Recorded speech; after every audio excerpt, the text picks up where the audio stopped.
তাহলে আপনার চোখের দৃষ্টিশক্তি আবার ধীরে ধীরে প্রখর হয়ে যাবে। ডাক্তারের এই কথা শুনে রাজামশাই রাজ দরবারে এসে ঘোষণা দিল, এই রাজ্যের সব কিছুকে লাল রঙে রাঙিয়ে দেয়া হোক।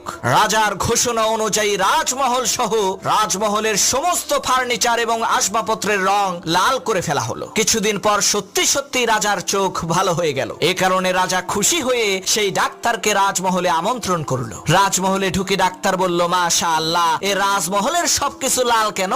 তখন রাজা বলল, ডাক্তার সাহেব, লাল রং দেখলেই তো আমার চোখের জ্যোতি বৃদ্ধি পায়। তখন ডাক্তার বলল, রাজামশাই, আপনি এই মহলের সব কিছুর রং লাল না করে যদি চোখে একটা লাল চশমা পড়তেন, তাহলেই তো দুনিয়ার সবকিছুর রং আপনার কাছে লাল হয়ে যেত। এত ঝামেলা করার